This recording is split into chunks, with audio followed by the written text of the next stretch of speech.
Good afternoon, everybody. We're going to get started momentarily. It's just 1 o'clock Eastern Time. Welcome, everyone, to Session 3 of Valora's Universal Auto Classification Master Series. If you missed Sessions 1 and 2, they are available on our website. I'll do a quick recap of those, very quick, because we have a lot of information to dive into on managing legal hold with auto classification. There are quite a few of you out there, so we have you all muted.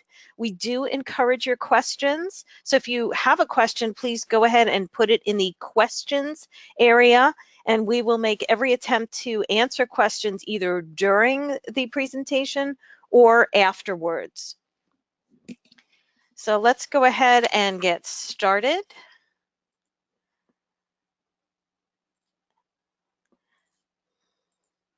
All right, I am Sandy Serkis, President and CEO of Valora Technologies. Some of you are serial webinar series listeners, so welcome back. You all know who I am by now, but for those of you who don't, I've been involved in information governance, records management, and e-discovery for about 18 years now.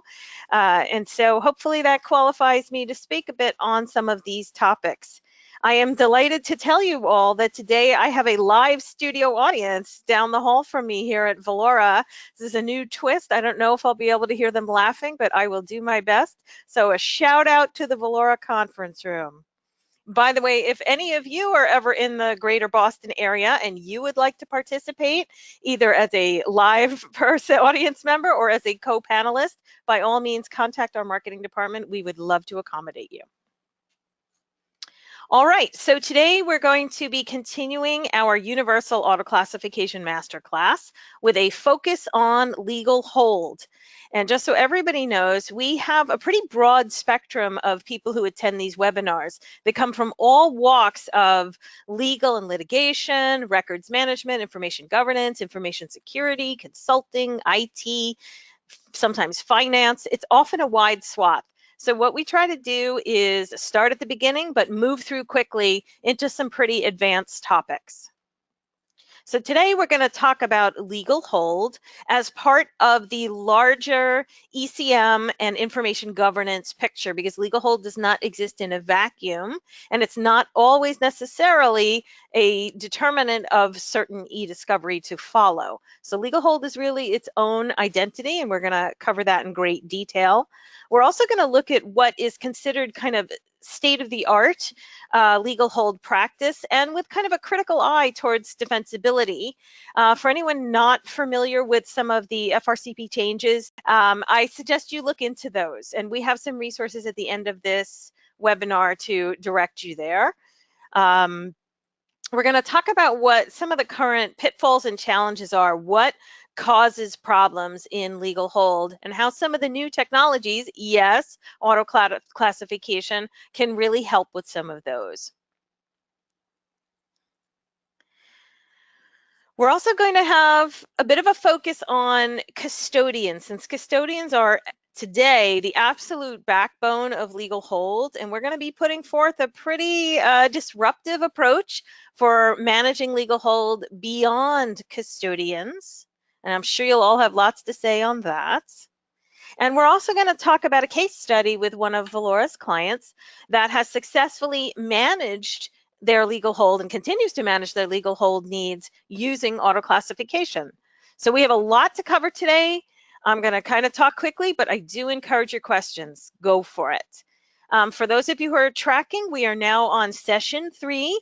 These were the other 2, and as I said, both are available on Valora's website. You will, because of your attendance, you will also get a copy of this presentation today, and you'll have the links already built in here. So you can go rewatch those over and over. I know they're fabulous. Okay, this is where we're headed the rest of this year. This masterclass series is going throughout the year. I'm delighted to say that the next several coming up, I will be joined by other industry experts. So this is becoming a wider group. And at the end, we're all going to get together and have a giant powwow. So we can look forward to something fun in the winter. All right. Yes, I think most of you know this, but there's always somebody out there who doesn't. So let's start at the tippy top. This is straight from session 1. What is auto-classification? And auto-classification is essentially software analyzing the content in files and documents and records and providing attributes, which we call rich metadata, and disposition, which we call rules. And so in short, auto-classification tells you, what is this thing that I'm looking at and what do I do with it? So again, just so we're clear, when we say auto-classification, we mean software algorithms doing this kind of work. Sometimes they are guided by other guidance data or even by human action, although increasingly less so as we become more AI and machine learning oriented. But it is software doing the work, not rooms full of people. And yes, Valora's auto-classification engine is called Powerhouse. You will hear me refer to Powerhouse throughout this session. So that's the recap from session 1. If you're lost already, well, try and stick with us, but you may want to check out those earlier sessions. We talked briefly about, well, we talked in length last time, but today briefly about how auto-classification works. It's basically a 3-step process. One way or another, we're going to analyze content and get to text. This is similar to e-discovery processing, to those who are familiar with that. And then we're going to start that tagging step and going through that piece of content and getting out every little piece of DNA that we can to build a master profile of that content that we can then use in a hierarchical decision-making process known as rules or disposition. And that's where we're going to figure out what to do with this content. There may be multiple things that we do with that content. We may need to lock it down for security. We may need to redact it. We may need to put it under legal hold, the focus of the rest of this webinar. And so that's what we mean by disposition. So these 3 steps are sort of assumed to be taking place at the very minimum at least once, but more likely on a periodic basis. All right, moving on to session 2, which we covered last March, where we really were focusing on retention and content lifecycle management or data lifecycle management. And we realized that there was some converging terminology. This is very, very common for legal hold, where it kind of doesn't matter what you're referring to. I tend to use the word content to mean all of it because it's the most granular, but I will certainly use these terms interchangeably. Sometimes folks from different walks of life mean something different from one to the next. For the purpose of auto classification and content analytics, we would use these interchangeably. And as far as legal hold, if it needs to be held, we kind of don't care what you call it or where it lives, it needs to be held. So from a legal hold perspective, very easy to kind of fluidly combine this terminology. All right, last one from session 2, and we talked about that retention really is becoming more of a spectrum and not so much a black and white decision. At the one end of the spectrum, we have ROT for redundant, obsolete, trivial, meaning junk, that it would make sense to remove promptly, no business use case. And at the other end of the spectrum, we have things that are permanent records that really we're going to keep forever. Some of Valora's clients have archival information dating back to the 1700s. And when we say keep forever, it might even mean like climate controlled. Okay, so you have the whole spectrum here. And then you have the kind of squishy middle ground, for example, data subject access requests, which are kind of a right to be forgotten, might be remove me now.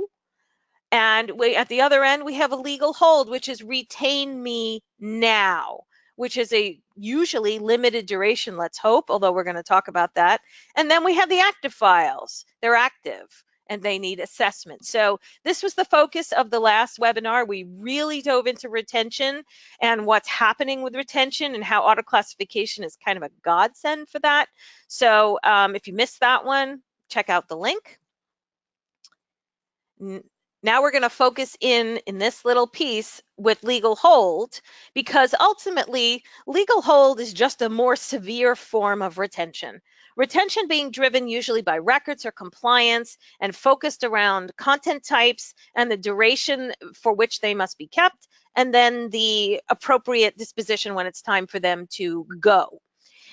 Legal hold has all the same parameters. There's just a little bit more onerous use case because there is the threat of litigation. So what legal hold kind of adds to the equation on retention is the kind of the consequences aspect of not treating content properly. And because of that, there's a much greater fear and kind of greater oversight around legal hold than there may be on retention. But they really are kind of two sides to the same coin. So let's get into it just in case there's somebody out there who has not heard this term before. What is a legal hold? So this is the Wikipedia definition, but basically in a nutshell, legal hold is an activity that is issued almost always by an attorney, either corporate legal inside attorney or an outside counsel attorney, that is an instruction to hold on to information. That's why it's called a legal hold, because there is an anticipation that there is going to be some sort of legal action down the line, and therefore we don't want data to go missing, get edited, etc. And so there's an obligation to preserve or hold the information essentially until further notice or until the hold is lifted. So that's what a legal hold is. Enterprises use legal holds to avoid risk. In other words, risk that the material will be somehow compromised, which can, of course, cause all kinds of sanctions and issues down the line.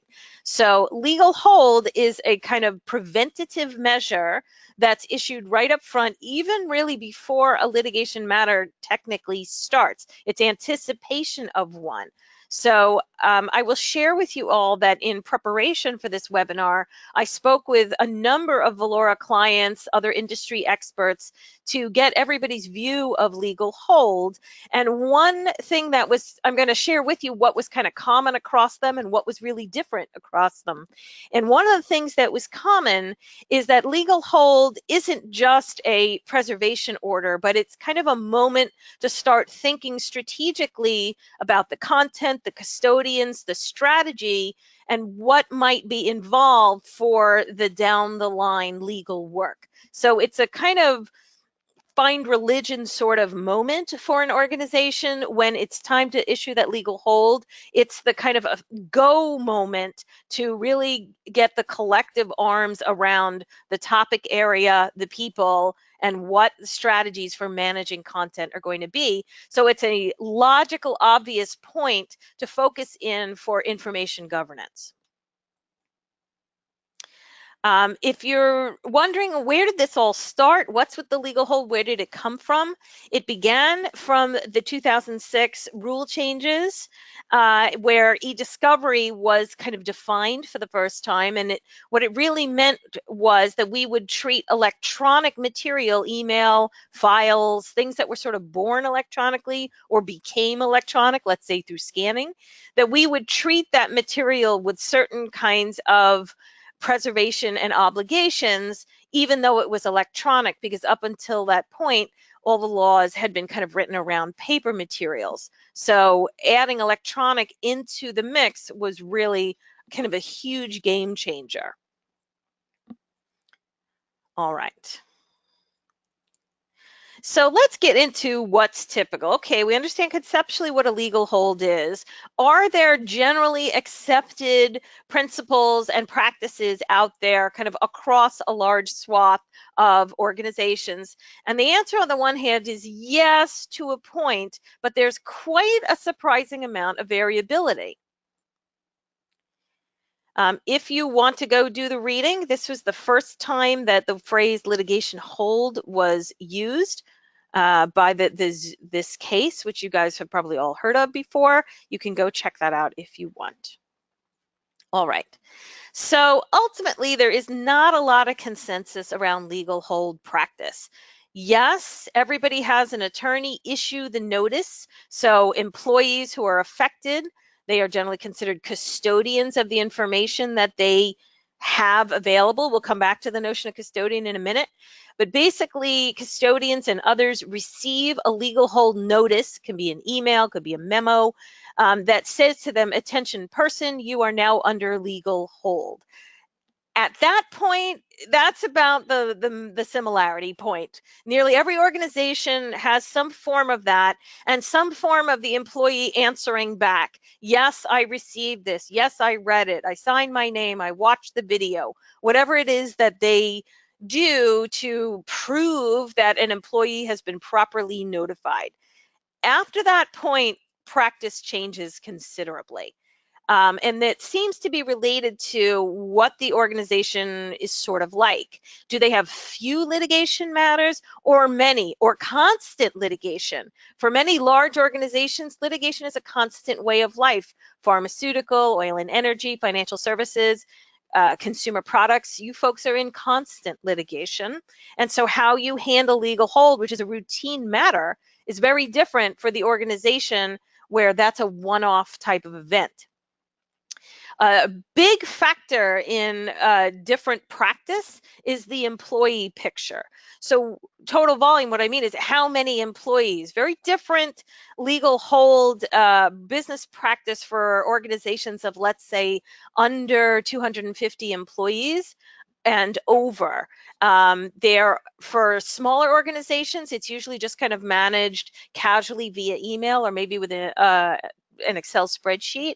For larger organizations, especially those with 20, 30,000 staff, then there are programs. Many people are using Legal Hold Pro.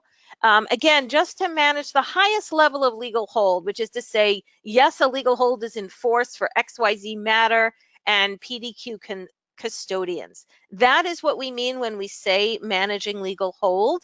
It really has no bearing exactly to the content that's supposedly being retained. That is almost always at the discretion of the custodian. And we're going to talk a lot more about what that means to have a custodian-centric view of content management. So one big question that differs, how many custodians are in play? A handful, couple dozen, or thousands and thousands? I also learned that some organizations treat different matters by severity. When an employee says, that's it, I'm going to sue you on their way out the door after they've been terminated, is one level of severity, whereas some other employee that's maybe, made written threats or started harassing people, very different level of severity. And so different levels of kind of legal hold and expectations for upcoming litigation changes the business practice. Some clients are using live data to manage legal hold. In other words, data that's in constant use by employees is also under legal hold, which prevents very tricky data management because ultimately, if there is litigation, you don't want to have any spoliation. And so there's a raging debate between whether you use live data or a copy of data and when, if you're going to move to a copy, when that is to occur. Did not hear a lot of consensus on that. And then, of course, one of my hot buttons, who is responsible for compliance? Most organizations are pushing that responsibility down onto the employee, onto the custodian, with pretty severely worded legal hold notices and reminders. Hey, you should really, make sure that you are keeping that content under hold. But there isn't a whole lot of legal explanation for how to make the determination or where to go for assistance or how to audit whether it's been done correctly. There was sort of a surprising lack of auditing on whether or not this is actually being done. The current practice seems to be tell everybody they have to do it, send really scary notices to that effect, and then hope that they all do it. And you can see right there the hole. Hope is not the best content management strategy. And I'm sure you're all cracking up on that, but that seems to be what most organizations do. And yes, we are going to suggest perhaps a better approach. And then the question that I started asking, which is, well, how does a legal hold end? And there was a lot of head scratching around that topic. In theory, same said attorney or legal department issues a notice that the hold has been lifted. But again, beyond the actual notice, there's no checking up or following up. Did anyone do anything different when the hold was lifted? For example, if that hold was on for a long time, chances are some of that content has passed its retention. Did anyone check whether that newly non-hold data was properly disposed of? Probably not, because the threat of litigation clearly is over. And so you see some of the gaps. So that's one gap of those who have a legal hold lifted, but that's nice, don't do anything. And then we have the other variety of people that are perpetually, permanently under legal hold, either because there's so many different matters, or because of their role in the organization, let's say like an HR person, they're forever under legal hold. So does end even mean anything? These are some of the issues and topics that we're going to discuss in a lot more detail, but I will stop right now and see if any questions have come up. Doesn't look like it yet. Don't be shy, guys. Feel free to ask questions. So I will move on. All right. Okay, so I hinted at some of the challenges that are out there regarding legal hold management. So not in issuing legal hold, I think that's pretty well established. Write the document, email it out. If that's what you view legal hold management to mean, then I suppose your job is done. But I don't think any of us really believe that. There's actual activity that is supposed to take place after that. There's content that's supposed to be locked down, content that's supposed to not change, and then interactions with other uses for that content, particularly if it's live. So the first big question that seems to stump folks is which data and whose data should go under legal hold? Right now, the state of the art says we will focus in on a custodian and the areas of content that custodian has, notably their email. Now that makes sense. Email is essentially a conversation communications mechanism. And so if Susie Smith is the focus of a potential lawsuit, then Susie Smith would almost certainly be a custodian, as would her coworker, her boss, her subordinates. So there's a little bit of whose data and which data kind of question. Well, everything Susie had or only things that are germane to this topic? And how would you distinguish? And whose data? Susie used to run that project, but then she took a different job and now, Johnny runs that. So is it both of them? And if so, when? When did that transition take place? So there's a lot of questions about whose data and which data. There's also, poor legal department gets data dumps all the time. Common indication of that would be an M&A, merger and acquisition. Okay, we've just acquired so-and-so company. Here's their giant data drive. We got all the data, but none of the custodians, they've all been let go. Great, now what? Okay, so you have these scenarios where data doesn't really exactly belong to anybody, or anybody that's still in the role that they were in at the time that the data kind of came to pass. So you have these kind of mushy grounds. Another one, increasingly so, collaborative work environments. Take something like a SharePoint site. Who exactly from the 20-person work team is the custodian of that SharePoint site? Another big problem, this is starting to really become a problem, is what I would call stacking of holds or laddering of holds, which is for the organizations that have kind of perpetual litigation, there's always another legal hold coming out.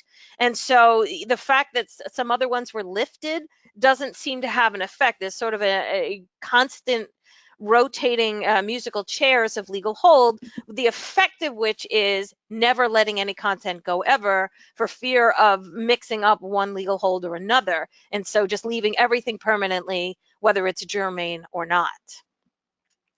The others we'll get into, sort of distributed accountability. Again, I kind of mentioned this sort of insufficient auditing. Yes, you sent out the legal hold notice, but is anybody checking up that the right thing is happening? And that's at the start, during, and after. Not a whole lot of auditing going on. And so bringing up big questions about the defensibility of this process. When we're talking about self-monitoring or self-preservation of data, and I'm talking about the employees in ultimately self-collection, there are big defensibility questions here. Is that person qualified really to do this? Yes, they signed the document, but that doesn't mean necessarily, they're a line manager out in the field, that they are necessarily qualified. And this is becoming more and more of an issue. As I spoke to some of the consultants in this universe, this was their number one concern. The other thing that's starting to happen is people are more mobile than ever before. And I don't just mean they work from home or they're using their cell phone. I mean the roles that people play inside organizations are much more fluid. People are being promoted more, or even they're just changing roles. We're just a more fluid society. That makes it much trickier to track the notion of custodian. And then finally, I'm sure the records folks here are rolling their eyes when they look at this, which is that legal hold seems to be the ace of spades. It gets to trump every other data concern that might be out there. Oh, personal data? Nope, sorry, under legal hold, tough nuggies. Oh, it's past retention? Nope, nope. You'll still be keeping it because it's under legal hold. So legal hold has this kind of, it's like the super card, the ace, that can trump every other concern, which is fine during the legal hold, but you got to raise the question. And when that hold is lifted, did anybody go back for any of these other issues and take care of it? Big open question. We are basically, as a society, kind of pushing the limits of custodian-centric organization and control of data. I've given you a bunch of different reasons here that are challenging and changing. We at Valora, and plenty of others that I spoke to, believe it's time for a more content-focused approach, not just custodian-centric. So let me explain what I mean by that. So I gave you a bunch of reasons why the custodian model is beginning to fall apart. Custodians really are a poor proxy for content. There's me, the person, and me in my role. And then there's the content that I create, receive, utilize, know about. All of those are kind of loosely custodial, but I may not actually have physical custodial access to them. The biggest threat right now is the massive increase in what I would call non-custodial data sources. SharePoint, number one on the list. We're all sharing SharePoint sites, and there isn't really a notion of a custodian. It's everyone's data and no one's data. And ultimately, it's the organization's data. So where does that onus belong in terms of managing it and being responsible for it under legal hold? Is it IT? Is it a custodian? I don't have that answer. I'm just putting it out there for you. Well, actually, I do have that answer, which is do not have the custodian be responsible, but I'm jumping ahead. We also now have permission-based access to content. In other words, it might be based on you as who you are, your name, that may or may not be based on you as a custodian. You might just be John Q. Public. It doesn't mean that you are a custodian per se. This is the one I started to mention a moment ago. Custodians ultimately are transitory. They leave, unfortunately, they pass away, more positively, they get promotions, they relocate. There's all kinds of job sharing and work from home type scenarios, which makes the custodian landscape murky. This is only going to increase. And then really, and again, records folks are laughing, custodians are horrendous data stewards, myself included. I've admitted this before on the webinar, so I'll do it again. There are 63,000 emails in my inbox. And yes, Valora does not use a sweep policy. And I have big things to say about that too. But basically, what you have is everything from the save everything pile. And again, that may be because they're perpetually under legal hold and it's just easier, to the just kind of pure ignorance or didn't realize what they were doing. And again, with that lack of follow through, that lack of auditing, custodians really are not the best place to go to manage content. They may be a good place to go to learn about content or to learn about business practices, but not necessarily to equate that with data stewardship. Also, what I found in some of my dialogue was folks that are under legal hold kind of use that as an automatic pass to kind of ignore all the other data use cases. As I said earlier, I don't really have to tag it, it's under legal hold. I don't have to pay attention to privacy, it's under legal hold, so I can get away scot-free. And that is really not the message that you want to be pushing down in your organization to employees, that all this other stuff is sort of optional as long as legal hold is playing. That's really not right. And I talked earlier about laddered matters, in other words, a permanent hold. Again, this model really kind of losing ground. I mentioned a moment ago this notion of top down versus bottom up. This has come up on other webinars too.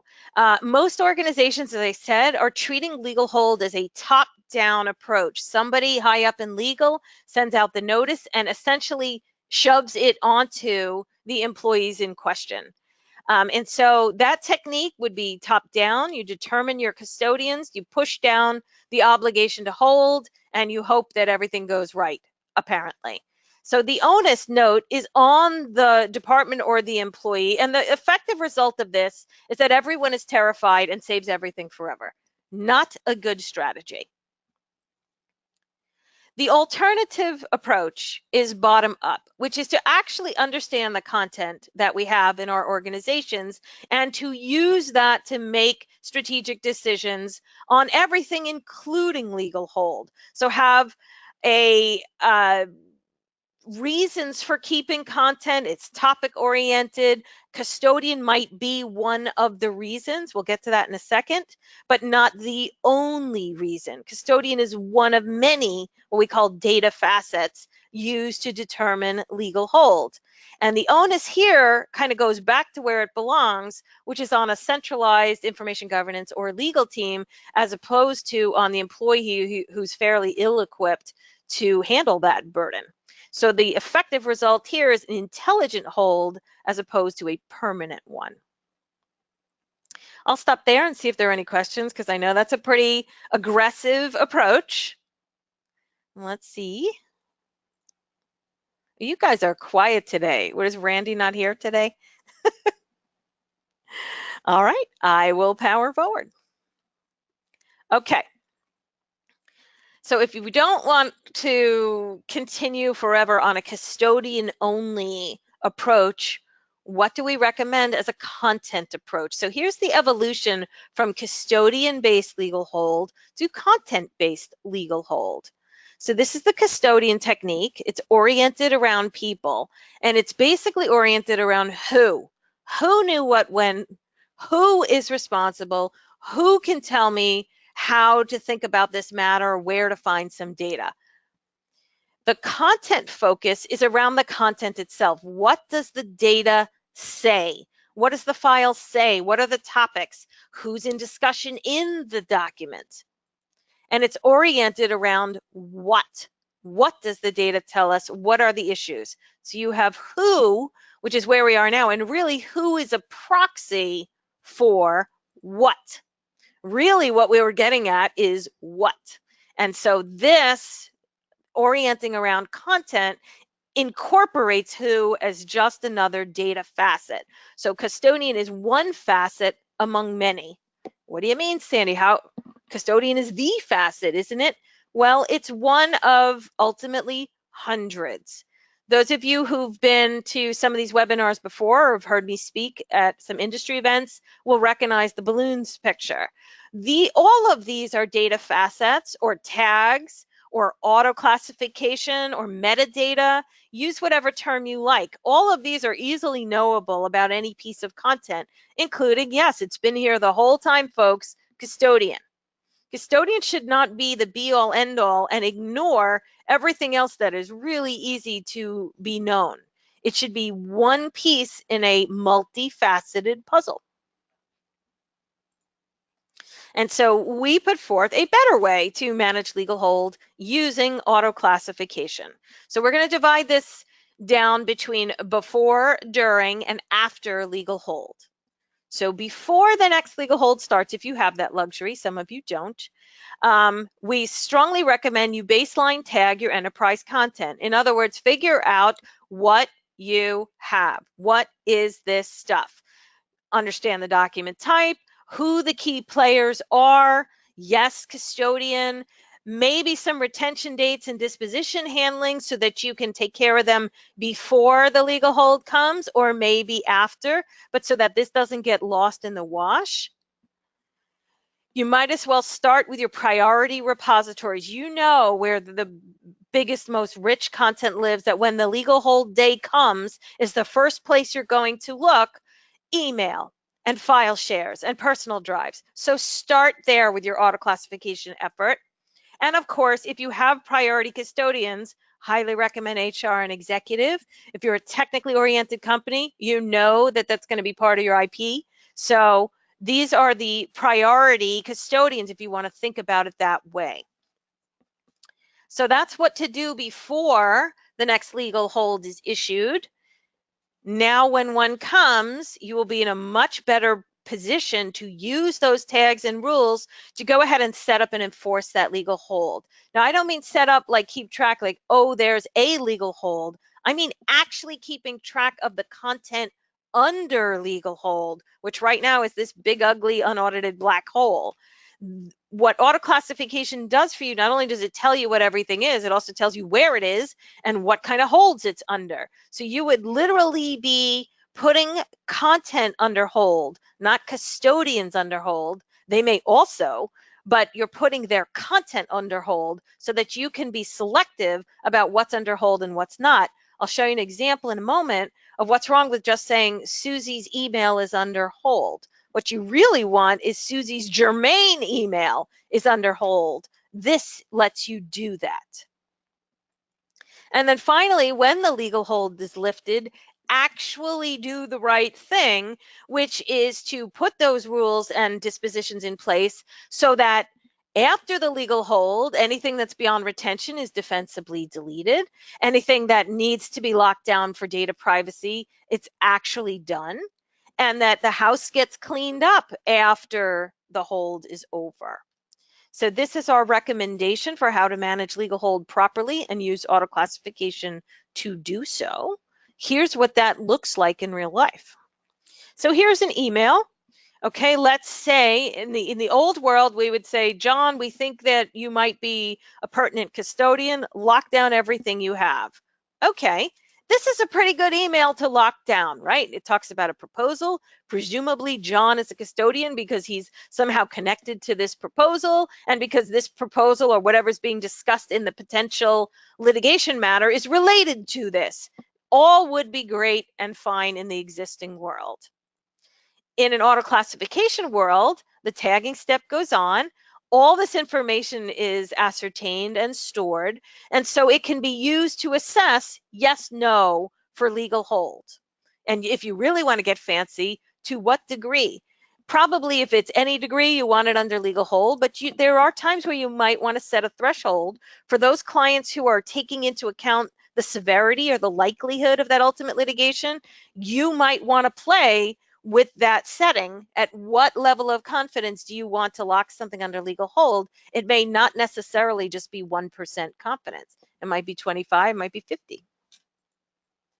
So in this case, almost certainly in any kind of rules schema, we would come up as responsive. And so this would be, this single file and its attachment would be flagged as legal hold. Not necessarily John's entire inbox or outbox or both, but this particular file. Legal hold, yes. All right. What about this? You guys remember I used this last time. This is a legitimate email that I got. Note that I am the recipient.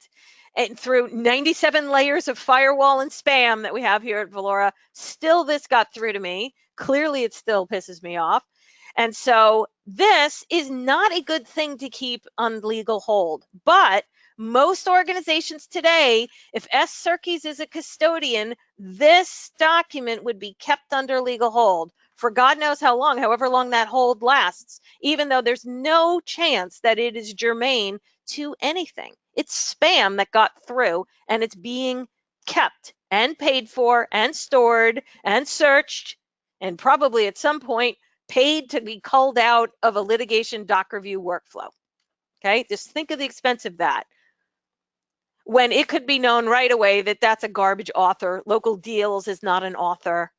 The recipient, yes, is a custodian. We have all this other information, but there is no germane content here. This is not responsive. This should not be under legal hold. And in fact, as soon as you agree with me, it does not belong under legal hold, why don't you please tag it for rot and have it removed? Okay, you can see the interplay for different types of processing kind of cross-breeding at the same time. I should be looking for legal hold, rot, retention, and data privacy all at once. And that is, in fact, what Powerhouse does, and the model that we are advocating here. So here's another one. Let's look at a contract, not an email. Let's say this was the attachment to that first email, which was about a contract. Same thing. AutoClassification is going to go through and pull all those little DNA bits, everything there is to know. This can easily be fed into a legal hold rule and determined, yep, that's responsive. That should be tagged for legal hold and put under hold appropriately. So same story. It looks like maybe we have a question. Let me see. Okay, so the question says, intelligent hold. How do you make the content intelligent? So thank you. That's a great question. And the way that we do that is just like this, by putting a bunch of attribute tags and labels kind of co-resident with the content. We don't change the file, so there's no threat of spoliation or anything like that, but we keep essentially a meta file, a database record about the content that has all the smarts in it. And the analogy that I like to use is your medical record. If you go to the doctor and they take a blood sample, they know absolutely everything about it. They know your blood type, they know your cholesterol, they know everything about you, but you don't have to be standing at the doctor. That record persists with the doctor when you are out and about living your life. And so same thing here. This is the kind of the record of the information. And if we're under legal hold, Powerhouse also has the ability to lock this file so that it cannot be changed, or potentially only with authorization, so on and so forth. So it's very well suited to manage content-based legal hold. So I hope that answered the question. Thank you for asking. All right, moving on. So let's see what it looks like all put together. Let's say that you are using a product like Legal Hold Pro, some sort of legal hold, again, just at the upper level of I have a legal hold, that kind of management, not a content-based management. And these are the holds that you have in place. Again, today it would be written just like this on a custodian basis. Who are they, and what legal holds, what matters in legal holds are they under, and what are the expected start and end dates? Okay, that's pretty much the information available now. Again, you see the difference between this versus what I just showed you a moment ago. And so what happens when we kind of translate this into an auto classification world is we start with this information and they turn into rules. So this is just a quick little view into Powerhouse Rules Engine. And by the way, it's not meant to be pretty. Powerhouse is pretty powerful and not all that pretty. We've put our emphasis on the smarts, and you know, you want to be pretty, look in the mirror. You're all pretty. So this is what it kind of looks like inside of Powerhouse. And right now we're kind of focusing on custodian, but we can also, and this, by the way, this is all made up. You can see that there's content related analysis, and as well as time windows that are determining whether or not something should be classified as legal hold. So I'll just let that concept sit out there with you. It's not the fact that it's custodian attached, it's the fact that it's been classified as legal hold. That should look here. This is us in legal hold. Note it says legal hold. For those of you who were on last month's webinar, March's webinar, this should look very, very similar. Swap out the word legal hold for the word retention.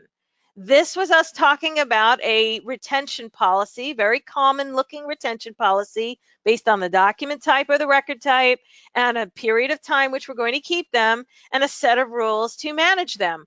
Doesn't that look similar? This is retention, but it sure looks a lot like the one I just showed you, and that's not an accident. Because when you're using a classification-based content management, you can handle both simultaneously and interchangeably. Yes, legal hold can still always overshadow or overpower retention, but it doesn't mean it doesn't exist and isn't accounted for. So here we go. Same tool, two different use cases. This was straight out of session 2. So now you get where we're going, which is as long as you are analyzing for legal hold, why not analyze for everything? Content tagging has multiple simultaneous uses. Legal hold may be on top, but it is far from the only use. And by the way, they're not all risk uses either. There are business intelligence, forecasting, trending reasons to analyze data too.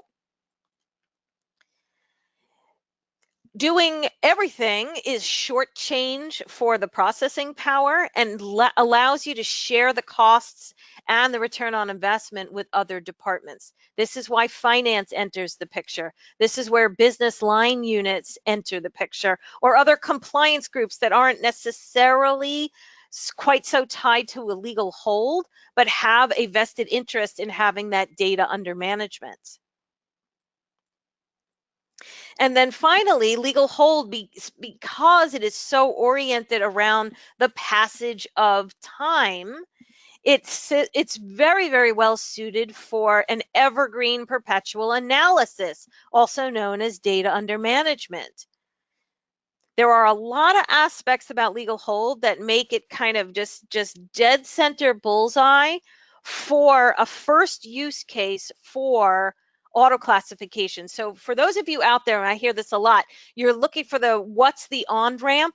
Legal hold might very well be your on-ramp or the door you walk through to get that conversation going, because legal hold has to take place. It should take place a little more intentionally and intelligently, as we've described today, and that opens the door to all the other data management use cases that are kind of sister pillars in information governance. Furthermore, legal hold is almost always associated with the legal department, which is a kind of centralized control mechanism that sets up very well for the practicalities of auto classification, which is kind of looking for a central command center at the end of the day. So it's just a lot of natural fit there. And so now I will talk with you about a client that exactly followed this path. So I've mentioned them before, large global oil and energy company, very active in M&A and divestiture. And as part of a recent M&A, had acquired several hundred terabytes of data that no one knew anything about. Being the size and the type of industry that they are, they're pretty much in perpetual litigation. So there are always legal holds being issued and lifted. And the question was what to do with this incoming data. It had to be assessed for their universe of legal hold, and more importantly, their evolving, ever-changing universe of legal hold. And so that is the project that Valora was engaged for with Powerhouse. And what we quickly found while we were in analyzing that data for legal hold was we found PII all over it. We found rot all over it. And we said to the clients, do you want us to identify these other things? Wouldn't that be handy as long as we're in there identifying legal hold for you? Of course it would. There's not a lot of extra expense in dollars or in processing power to do something like that. It's kind of like the adage of, if you're already serving 10 people dinner, it's no big deal to serve the 11th. Same story. So we quickly, and you can see them here, we quickly grew from legal hold to all these other related, interdependent, synergistic use cases that were all related to the analysis of this otherwise unknown data, which really did not have a custodian focus because it was a data dump. You get the point. And so ultimately, that wound up as a powerhouse tier 5, also with Black Hat. We've talked about Black Hat before. The goal right now, it's here at Valora. The goal is to send that off on its way to Azure, where it can take much greater use of processing power and data located all over the world. So this is what a client use case really looks like, that has really taken the notion of auto classification to heart, but started on day one with legal hold. All right, and so that takes us into this notion of ongoing, perpetual, evergreen, call it what you like, analysis and disposition. This is actually a slide from last time. Again, swap the word retention out and swap the word legal hold in. Really, that's just a question of focus and severity. And you'll see that we're talking about managing content from birth or arrival all the way through the life cycle to whether it's permanent hold or some sort of disposition at its end. And so this notion of this perpetual analysis is what we mean when we say data under management. So content is fully classified. There is perpetual analysis and disposition, accounting for things like time, regulatory changes, personnel changes, role changes, edits and additions and deletions of content, and anything else that might be changing in the universe, with regular analysis and reporting and integrated with all the other systems out there like conflicts checks or ERP systems, so that you know who's actually an employee at any given moment. This is data under management, and we got here today down a legal hold path. And so I wanted to kind of point out for you all that there's a kind of set of strange bedfellows emerging between legal, records, and IT. Last time records was really driving. We were talking a lot about retention. This time legal's driving because we're talking about legal hold. Next time we're going to be talking about migration and rot, and IT is going to be driving. But you can see how there is a combined natural fellowship between these parties that make up the actual pillars of information governance. You can see them listed here on the bottom. Taken together, these bullet points are information governance. And it's just a question of who's responsible for which and what platform is going to solve as many of them as possible. I would put it forth to you that it's auto classification. And so we continue with our theme of crossbreeding auto classification use cases. Here they are. Today we talked all about legal hold and why content-based legal hold is a stronger, more powerful approach to managing content under legal hold than custodian only. And you can easily see the interplay between legal hold and these other areas. Last time we talked about records retention, and next time we're going to be talking about rot and migration. Eventually, we're going to cover everything on this page and really hammer home the case that it doesn't matter what door you enter from. Eventually, all doors are going to need to be addressed, and the tool that can handle the most is the tool that's going to win. I have a bunch of additional resources and information for you guys, and not all of it from Valora. I was very, very impressed by an FAQ from OpenText, so I included that here for you.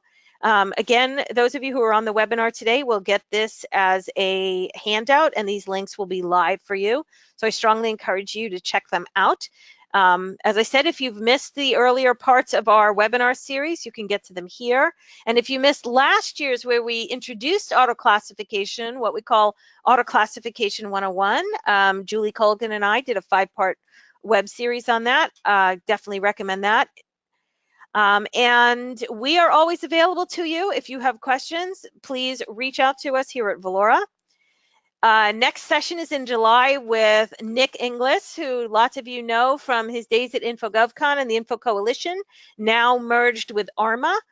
So Nick and I will be talking about managing rot and migration with auto classification. We hope to see you all there. For anybody who's going to be at MER in Chicago in 2 weeks, I will see you there. And anybody at the Seago Summit immediately after, I will see you there. So I hope you had a good time today. I don't see any more questions. If you do have questions, now's the time.